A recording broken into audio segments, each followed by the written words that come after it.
Le sous-sol du bassin de la Sèvre niortaise ressemble à un millefeuille posé sur une assiette. Les couches du millefeuille sont constituées d'une alternance de calcaire et de marne. Elles se sont déposées dans la mer à l'ère secondaire sur un socle cristallin datant de l'ère primaire. L'érosion a façonné un nouveau paysage à l'ère tertiaire. À l'ère quaternaire, la mer a envahi ce qui était alors l'estuaire de la Sèvre. En se retirant, elle a laissé en fond de vallée comme un glaçage d'argile, le brie. C'est le marais Poitevin d'aujourd'hui.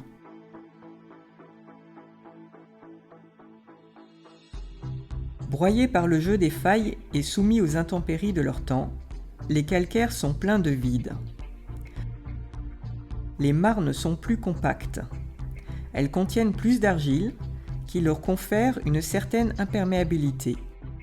Le brie est également considéré comme imperméable. Quand il pleut sur le calcaire, une partie de l'eau s'infiltre. Lorsqu'elle bute sur une surface imperméable, l'eau s'accumule dans les fissures. Cela forme une sorte de réservoir souterrain qu'on appelle aquifère. La nappe désigne l'eau que l'aquifère contient. Toute l'eau de pluie ne transite pas par la nappe. Une partie de l'eau ruisselle. Une autre est consommée par les plantes.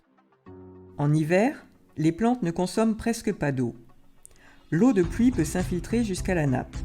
C'est la période de recharge qui s'amorce habituellement début novembre.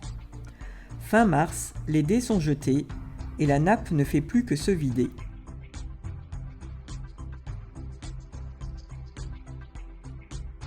Au fur et à mesure que le niveau de la nappe baisse, le débit des cours d'eau et des sources diminue. Des assecs se produisent, le niveau de la nappe se stabilise au contact du marais. Un stock d'eau presque immobile reste piégé dans le sous-sol jusqu'au cycle suivant. Naturellement, la nappe la plus superficielle se vidange par les cours d'eau avec lesquels elle est en relation directe, par des sources ponctuelles, par suintement en bordure de marais. C'est le cas le moins spectaculaire, mais le plus courant, joliment imagé par l'expression locale, c'est noyé entre deux terres.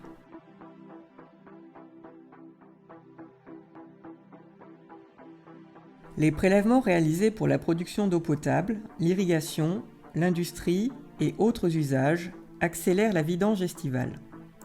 Ils n'ont pas d'effet visible en amont. En aval, ils peuvent allonger ou créer des assecs préjudiciables à la vie aquatique.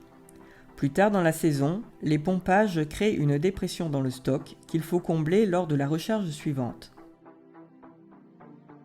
Dans certaines conditions, l'eau superficielle peut même retourner à la nappe.